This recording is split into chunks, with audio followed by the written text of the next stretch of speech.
We challenge you to find a better villa at just rupees 1.29 crores in Kelambakam, Moyamar.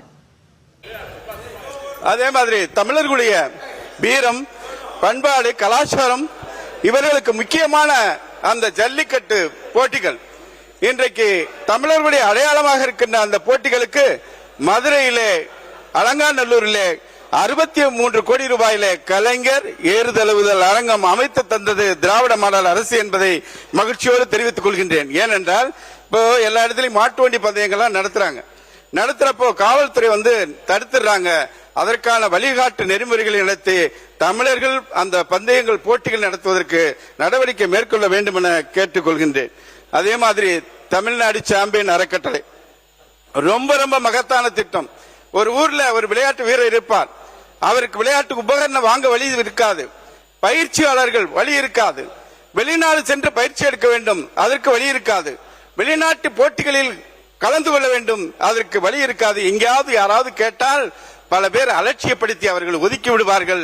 அந்த நிலை தமிழ்நாட்டில் இருக்கின்ற வீரர்கள் வீராங்கனைகளுக்கு இருக்கக்கூடாது என்பதற்காக அன்றைய தமிழ்நாடு முதலமைச்சர் முத்துவேல் கருணாநிதி ஸ்டாலின் என்ற தலைவர் தனது சொந்த பணம் 5 லட்சம் ரூபாய் ஒதுக்கீடு செய்து தமிழ்நாடு சாம்பியன் அறக்கட்டளை தொடங்கப்பட்டது. இதுவரைக்கும் 37 கோடி ரூபாயிலே தமிழ்நாட்டில் எல்லா மாவட்டங்களையும் பயனடைந்திருக்கிறார்கள். குறிப்பாக சொல்ல வேண்டும் என்றால் இன்றைக்கு நிலை என்னவென்றால் ஸ்போர்ட் ஹாஸ்டல்ல இருக்கவங்க மட்டும்தான் அந்த தமிழ்நாடு சாம்பியன் அறக்கட்டளை நிதி வழங்கப்படுவதாகவும் மற்றவர்களுக்கு அது மறக்கப்படுவதாகவும் தகவல் வருகிறது. எனவே ஸ்போர்ட் ஹாஸ்டலை பொறுத்த வரைக்கும் அவங்களுக்கு கவர்மெண்ட் எல்லாத்தையும் நாம செய்யறோம், அவங்களுக்கும் கொடுங்க, மற்றவர்கள் விண்ணப்பித்தால் அவர்களுக்கும் வழங்க வேண்டும் என நான் கேட்டுக்கொள்கின்றேன். அதே மாதிரி முதலமைச்சர் கிரிக்கெட் அதாவது கோப்பை பொறுத்த வரைக்கும் கடந்த காலத்தில் ஒரு பிரிவில் தான் நடத்தினாங்க. நம்ம திராவிட மாடல் ஆட்சியில் தான் 5 பிரிவில் நடத்தினோம். பள்ளி, கல்லூரி, பொது பிரிவு, அரசு ஊழியர், மாற்றுத்திறனாளி என்று 5 பிரிவுகளில் அந்த போட்டிகளை நடத்தி 2023 பாத்தீங்கன்னா கிட்டத்தட்ட 50 கோடி ரூபாயில 3,76,000 பேர் அந்த போட்டியில கலந்துகிட்டாங்க. 2024 83 கோடி ரூபாயில 5,29,558 பேர் போட்டியில கலந்துகிட்டாங்க. 2025 83 கோடி ரூபாய் மதிப்புல 8,79,783 பேர் 10 லட்சம் பேரை விளையாட்டு மைதானத்திற்கு வந்து விளையாடுங்கள் என்று விளையாட வைத்த அரசு திராவிட மாடல் அரசு. அந்த திட்டத்தை தந்தது நமது இளந்தலைவர் அவர்கள். இந்த கொள்கை விளக்க புத்தகத்தையும் நான் படித்து பார்த்தேன். இந்த ஆண்டும் 83 கோடி ரூபாய் ஒதுக்கீடு செய்தது. அதற்காக நான் நன்றியை தெரிவித்துக் கொள்கின்றேன். அதே மாதிரி சர்வதேச போட்டிகளை பொறுத்த வரைக்கும் இதுவரைக்கும் இல்லாத அளவிற்கு கடந்த 5 ஆண்டுகளில் பல்வேறு போட்டிகளை வெற்றிகரமாக நடத்தி முடித்திருக்கிறோம். சர்வதேச மகளிர் டென்னிஸ் சாம்பியன்ஷிப் 2022, சென்னை ஓபன் சர்வதேச டென்னிஸ் சாம்பியன்ஷிப், ஸ்குவாஷ் உலக கோப்பை 2023, 7வது ஆசிய ஆடவர் ஹாக்கி சாம்பியன்ஷிப் 2023, சர்வதேச அலைச்சறுக்கு போட்டி 2023, ஆசிய அலைச்சறுக்கு போட்டி 2025, Chennai chess grand master 2023, Chennai chess grand master 2024, தெற்காசிய ஜூனியர் தடகள போட்டி 2024, உலக டேபிள் டென்னிஸ் ஸ்டார் கண்டெண்டர் போட்டி, தேசிய டிராக் சைக்கிளிங் சாம்பியன்ஷிப், 14வது ஜூனியர் ஹாக்கி உலகக்கோப்பை போட்டி, 44வது செஸ் ஒலிம்பியாட் போட்டி, பார்முலா 4 கார் பந்தயம் என இதற்கு இன்னும் நிறைய சர்வதேச போட்டிகளை தமிழ்நாட்டு வரலாற்றில் நடத்தி ஆட்சி திராவிட மாடல் ஆட்சி என்பதை நான் தெரிவித்துக் கொள்கிறேன். குறிப்பாக இந்த பார்முலா 4 கார் பந்தயத்தை பத்தி சொல்லணும்னா 3.7 கிலோமீட்டர் கொண்ட சாலையில தெற்காசியாவில் முதல் ஒரே நகரம் சென்னையில் தான் அந்த போட்டி நடத்தப்பட்டு உலக கார்பந்தய ரசிகர்களாலும் தமிழ்நாட்டு மக்களாலும் போற்றப்பட்டது. அன்றைக்கு நீதிமன்றம் வரை சென்று கூட நீதிமன்றம் நடத்துவதற்கான அனுமதி தந்து வெற்றிகரமாக அந்த போட்டியை நடத்தி முடித்தோம். இன்னொரு முக்கியமான வரலாற்று பதிவு நான் இங்கே பதிவு செய்ய கடமைப்பட்டிருக்கின்றேன். 44வது செஸ் ஒலிம்பியாட் போட்டி உலகில் இருக்கின்ற 186 நாடுகளை சேர்ந்த 2000க்கும் மேற்பட்ட விளையாட்டு வீரர்கள் வீராங்கனைகள் கலந்து கொண்ட அந்த போட்டியை திராவிட மாடல் ஆட்சியுடைய தலைவர் மிக மிக சிறப்பாக நடத்தி காட்டினார். தமிழ்நாட்டில் நடக்கின்ற அந்த போட்டியை அவர்களுக்கு விருந்தோம்பலை உலகத்துக்கு சொன்னவர் தமிழன் என்ற அடிப்படையில் விருந்தோம்பல் அவர்களை வரவேற்று அவர்கள் தங்குமுறை வழங்கி அவர்களை மிகச்சிறப்பாக அந்த போட்டியை நடத்தி காட்டினார்கள். அந்த நேரு உள் விளையாட்டு அரங்கில் நடைபெற்ற அந்த தொடக்க விழாவில் மாண்புமிகு இந்திய பிரதமர் அவர்கள் கலந்து கொண்டார்கள். அதிலே தமிழ்நாடுடைய பண்பாடு கலாச்சாரம் அத்தனையும் அந்த உலகெங்கும் எடுத்து சென்று 500 கோடி பேர் அந்த போட்டியை பார்த்தார்கள். அந்த அடிப்படையில் தான் இன்றைக்கு அந்த தேசிய கொடி ஒவ்வொரு நாட்டுடைய தேசிய கொடியை பிடித்து செல்வதற்கு யாரை அங்கே அனுப்பி வைத்தார் என்றால் அரசு பள்ளியில் படித்த மாணவர்கள் என்பதை நான் தெரிவித்துக் கொள்கின்றேன். அதே மாதிரி இன்றைக்கு இந்தியாவின் முதல் செஸ் கிராண்ட் மாஸ்டர் யாருன்னா தமிழ்நாட்டை சேர்ந்த விஸ்வநாதன் ஆனந்த். இன்றைக்கு இந்தியா முழுவதும் 98 பேர் செஸ் கிராண்ட் மாஸ்டர் இருக்காங்க. அதிலே 98வது செஸ் கிராண்ட் மாஸ்டர் யாருன்னா நாகர்கோயிலை சேர்ந்த அஸ்வத் என்ற அவர். அந்த அடிப்படையிலே இன்றைக்கு கிட்டத்தட்ட 98 பேர் ஜஸ்ட் கிராண்ட் மாஸ்டர் இருக்காங்கன்னா 38 பேர் தமிழ்நாட்டை சார்ந்தவர்கள் இன்றைக்கு அதிகம் பேர் இங்கே இருக்கிறார்கள் என்றால் அது திராவிட மாடல் ஆட்சியின் சாதனைகள். உறுப்பினர், ஒரு செய்தியை நான் இங்கே சொல்ல கடமைப்பட்டிருக்கிறேன். அகில இந்திய செஸ் சம்மேளனம், ஆல் இந்தியா செஸ் பெடரேஷனுடைய தலைவராக நான் பொறுப்பேற்று 2 ஆண்டு காலம் இருந்த காலகட்டத்தில் தான் முன்னாள் முதலமைச்சர் மிகுந்த போற்றுதலுக்குரிய மாண்புமிகு புரட்சித் தலைவர் அம்மா அவர்கள் 29 கோடி ரூபாய் அதற்காக ஒதுக்கி முதல் இந்தியாவிலேயே தமிழ்நாட்டில் உலக செஸ் போட்டியை மரியாதைக்குரிய திரு விஸ்வநாதன் ஆனந்த் அவர்களும் திரு கால்சன் அவர்களும் ஆடுகிற அந்த போட்டி களத்தை சென்னையிலே நடத்திக்கான அது நேரு உள் விளையாட்டு அரங்கத்தில் அது சிறப்பாக நடைபெற்ற அந்த நிகழ்வையும் அந்த நேரத்தில் அவர்கள் நேரடியாக கலந்து கொண்டு பரிசுகள் வழங்கிய நிகழ்வையும் நான் இங்கே குறிப்பிடுவது பொருத்தமாக இருக்கும் என்று கருதுகின்றேன். செஸ் போட்டியை நடத்துவதில் முந்தைய அரசாங்கம் எவ்வளவு அக்கறையோடு அந்த போட்டிகள் நடத்தியது என்பதையே நான் அந்த செஸ் குழுமத்தினுடைய நிர்வாகியாக இருந்த காரணத்தினால் நான் நன்றாக அறிவேன். இந்த தருணத்தில் நான் அகில இந்திய செஸ் சம்மேளனத்தின் ஆல் இந்தியா செஸ் பெடரேஷன் பிரசிடென்டாக இருந்தபோது நடத்திய அந்த நினைவுகள் என் நெஞ்சத்தை விட்டு நீங்காதிருக்கிறது என்பதை இங்கே குறிப்பிடுவது பொருத்தம் என்று நான் கருதுகின்றேன். மாண்புமிகு உறுப்பினர். மாண்புமிகு பேரவைத் தலைவர் அவர்களுக்கு நன்றியை தெரிவித்துக்கிறேன். ஒரு அருமையான தகவலை தந்தீங்க.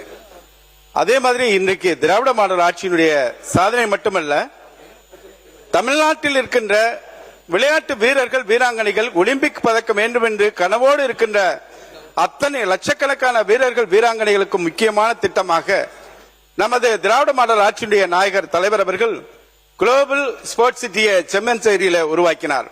உலகளாவிய ஒருங்கிணைந்த விளையாட்டு நகரம். இந்த உலகளாவிய ஒருங்கிணைந்த விளையாட்டு நகரத்தை பொறுத்த வரைக்கும் சென்னைக்கு அருகிலே இருக்கின்ற செம்மஞ்சேரி பகுதியிலே 100 ஏக்கர் இடம் கண்டறியப்பட்டது. அந்த உலகளாவிய விளையாட்டு நகரத்தில் பல்வேறு வகையான வெளிப்புற மற்றும் உட்புற விளையாட்டு அரங்கங்கள், ஒலிம்பிக் அளவு நீச்சல் குளம், விளையாட்டு அகாடமிகள் மற்றும் பயிற்சி பள்ளிகள், விளையாட்டு அறிவியல் வசதிகள், விளையாட்டு வீரர்களுக்கான தங்குமிடங்கள், விளையாட்டு மருத்துவ மையங்கள் போன்றவை கொண்டிருக்கும். இந்த உலகளாவிய விளையாட்டு நகரமானது விளையாட்டு வீரர்கள், விளையாட்டு பயிற்சியாளர்கள், விளையாட்டு ஆர்வலர்கள் இவர்கள் அத்தனை பேருடைய தேவையும் பூர்த்தி செய்யக்கூடிய நகரமாக அது அமைக்கப்பட்டது. அதோடு மட்டுமல்லாமல் இன்றைக்கு இது உலகில் இருக்கின்ற பல்வேறு இடங்களை நேரடியாக ஆய்வு செய்திருக்கிறோம். குறிப்பாக சிங்கப்பூர் விளையாட்டு மையம், ஹைடெக் விளையாட்டு பூங்கா, சிட்னி ஒலிம்பிக் பூங்கா மற்றும் லண்டன் ஒலிம்பிக் பூங்கா போன்றவை ஆய்வு செய்யப்பட்டு அவற்றின் சிறந்த நடைமுறைகள் ஏற்கப்பட்டுள்ளன. இந்த முக்கியமான சர்வதேச விளையாட்டு நிகழ்வுகளை மாநிலத்தின் நடைபெற வழிவகுக்கும் பிரபல பாரம்பரியான விளையாட்டுகளை சர்வதேச தரத்திற்கு உயர்த்த முடியும், இளைஞர்களை விளையாட்டு நோக்கி ஈர்க்க முடியும் என்ற அடிப்படையில் இந்த விளையாட்டு நகரம் உருவாக்கப்பட்டது. அப்படி அந்த உருவாக்கப்பட்ட விளையாட்டு நகரம் 18/2/2022 அன்றைய முதலமைச்சர் அவர்கள் 256 கோடி ரூபாயில் அந்த திட்டம் அடிக்கல் நாட்டப்பட்டு பணிகள் தொடங்கப்பட்டிருக்கிறது. நான் இந்த கொள்கை விளக்க புத்தகத்தை தேடி தேடி பார்த்தேன். எங்கேயும் அதற்கான எழுத்துக்கள், அந்த வரிகள் அந்த புத்தகத்தில் இல்லை.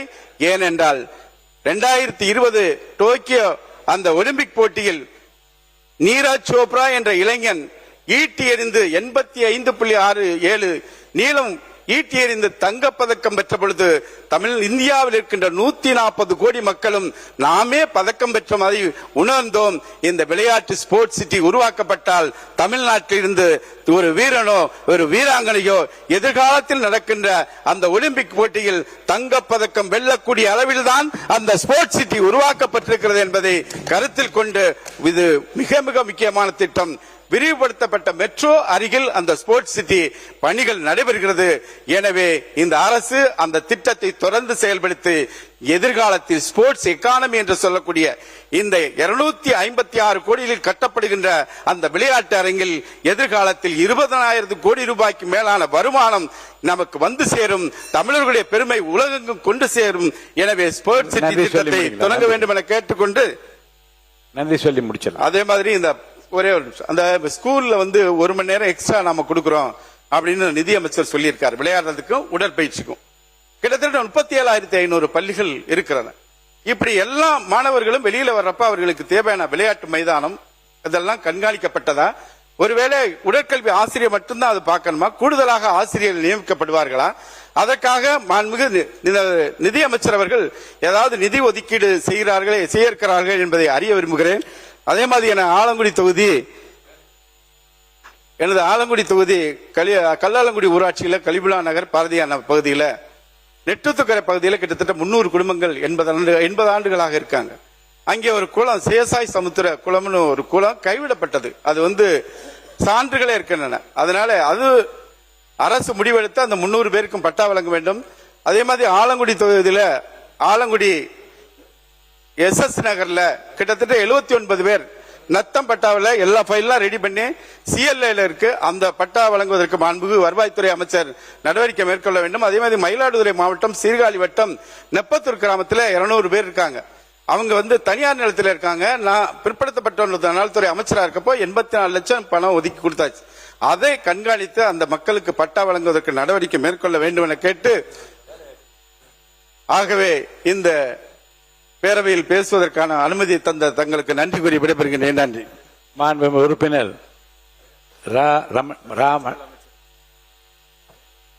மாண்புமிகு சுற்றுலாத்துறை அமைச்சர் சுற்றுச்சூழல் அமைச்சர் மாண்புமிகு பேரவைத் தலைவர்களே, மாண்புமிகு சட்டமன்ற உறுப்பினர் சொன்னாங்க தென்காசியில ஒரு 15 கோடிக்கு போன ஆண்டு தான் விளையாட்டு மைதானம் கட்டணும்னு. அந்த விளையாட்டு மைதானம் என்ன பண்ணிருக்காங்கன்னா 25 கிலோமீட்டர் தள்ளி போய் கட்டியிருக்காங்க. மாண்புமிகு தென்காசி சட்டமன்ற உறுப்பினர் திரு டாக்டர் கலைக்கதிரவன் கூட இருக்காரு. நான் போய் பார்த்தேன். சுற்றி உள்ள பகுதிகளில் மக்களே இல்ல. அது கேரளா பார்டர்ல போய் கட்டியிருக்காங்க. இன்னைக்கு என்னன்னா மாவட்ட நிர்வாகத்தோட சேர்ந்து 2 பஸ் விட வேண்டிய நிலைமை இருக்கு. அது சுத்தி மக்களே பயன்பாட்டில் இல்ல.